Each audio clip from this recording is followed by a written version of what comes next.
Have you ever asked yourself what is the difference between a short sale and a deed in lieu of foreclosure? You come to the right place because the answer may not be what you expected.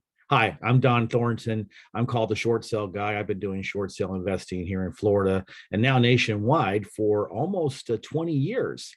And I know probably all there is to know about short sales, deed in lieu of foreclosure, anything else you would need under these subjects. So let's talk about it.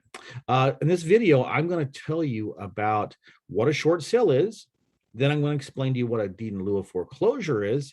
And then I'm going to tell you which one to avoid at all costs. And let me tell you, you're going to want to hang around for that. So, what is a short sale? A short sale is basically when a homeowner owes more than what the property is worth. For example, if let's say that the property is only worth $150,000, but the homeowner owes $180,000, then the homeowner is basically $30,000 upside down or underwater or has $30,000 negative equity.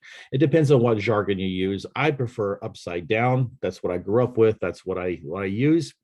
So that means that the homeowner cannot sell the property with a full payoff. Because let's think about it. Why would the homeowner want to, why would any buyer want to do that? If all the comps in the area are showing 150,000, if all the homes are selling for $150,000, then what buyer in his right mind is going to offer $180,000 just to get the homeowner out of a bad situation and get a full payoff? It's not going to happen. So about 30, 40 years ago, not really sure what exact date it was, but the mortgage companies decided to offer homeowners in upside down houses an alternative to just let it go to foreclosure auction and basically just taking the credit consequences. And it's been a very bad thing. Now, before you think to yourself that, well, what generous institutions these banks are, they're going to help out the homeowners. No, they did it for their own self-interest because they figured out that they're in the money lending business. They're not in the business of owning real estate. They don't want to own real estate. Think about it. If that was the case, why in the world would they not have huge portfolios of foreclosure houses that they own and now rent out? They don't want to do that. It's not their primary purpose. They don't want it. But they figured out that if they take the property back at a foreclosure auction, they take it as a bank-owned property or as a real estate-owned property, REO, then that would mean that they have to have all these holding costs. They have to, spend money they don't want to spend, hire a realtor, put it out there. They figured out that if they just let a buyer like myself, my company buys short sales all over the country. If they let a buyer like myself negotiate with them to be able to buy it with a less than full payoff, which that's what it means. A short sale means it's going to be short the full payoff. Then they will get rid of the property more quickly, get rid of the mortgage more quickly, and they won't have any additional cost. And their statistical departments have basically figured out that they mitigate their losses better with a short sale than they do with letting it go to foreclosure auction. And so it's also very attractive for the homeowner because the homeowner doesn't pay any closing costs, doesn't pay any costs at all. The homeowner gets any mortgage amount left over after the sale of the property is written off and forgiven. So it's a great deal for the homeowner. And so basically in this scenario, if the homeowner owed $180,000 and it sold for $150,000, there's $30,000 left over, then that would be forgiven and the homeowner would not owe that anymore. And it's much less of a ding on their credit. So that is a good deal for all parties involved. Okay, so I want to just let you, if you find this interesting, if you think that this is something that is valuable to you, I do these videos all the time. My mission is education. I want to educate homeowners. I want to educate other investors, anybody who's interested in distressed sellers and how to help them and how to also make money as investors or how to be a better real estate agent by getting foreclosure listings or whatever. If you like this content I'm providing, I'd love for you to be able to go down and hit the subscribe button and get notifications. That way when a new video comes out, ding, it's going to hit and you're going to be able to be instantly notified and you can watch the next video. So what is a deed in lieu of foreclosure? Basically, what that means is the bank will agree with the homeowner that they will stop the foreclosure auction will not happen, and uh, basically the homeowner will sign a deed over to the bank. Because this is something that a lot of people don't understand. They think that because the bank has the mortgage and the mortgage is tied to the property, because the property is the collateral for the mortgage that they provided you when you bought the property, they think that the bank, if the homeowner stops making payments, they think the bank already owns it. Well, they don't. The only way you can transfer ownership in with a real estate property, a house, business, doesn't matter, is a deed of some sort that transfers ownership. Now, that can be a warranty deed when you just sell the property and that's it. And, in a straight sale, it could be a quick claim deed. If you just, I'm just going to quick claim it out to somebody and that transfers ownership. If it goes to foreclosure auction, then the person who buys the property or an entity that buys the property gets a certificate of title, which is for all intents and purposes, a deed. So in order for the homeowner just, I hear this all the time in my investing career. A homeowner says, well, I'll just leave the keys on the counter and the bank can take it back. Well, the bank legally cannot take it back that way.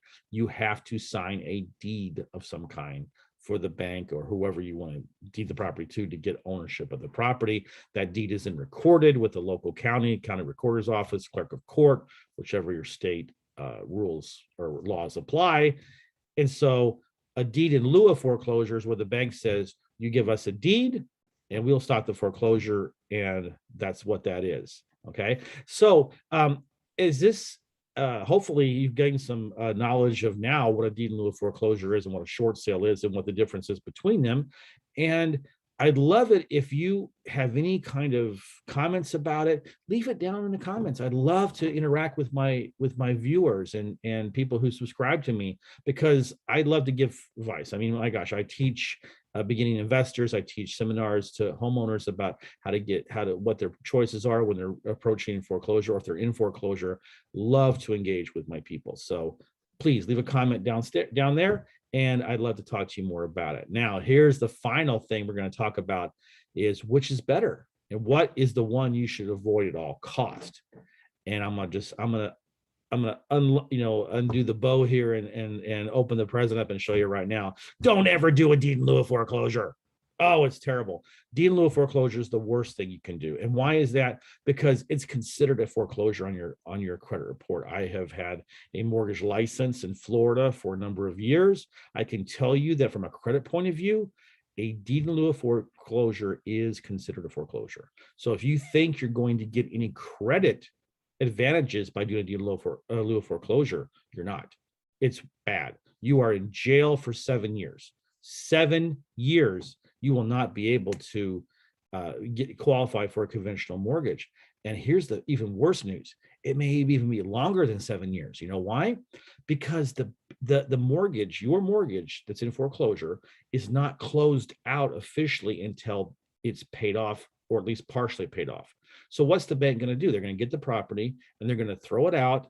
Oh, they're going to hire a real estate agent. They're going to throw it out there on the market. They're going to put it high. They want to try to get as much money as they can. So that property could sit there. Folks, I have seen houses that the bank has taken back in deed in lieu of foreclosure. They've sat for 2, 3, 5 years. And so all that time, the homeowner's mortgage is not closed out. That's 7 years to qualify for a conventional mortgage could easily turn into 9, 10, 12.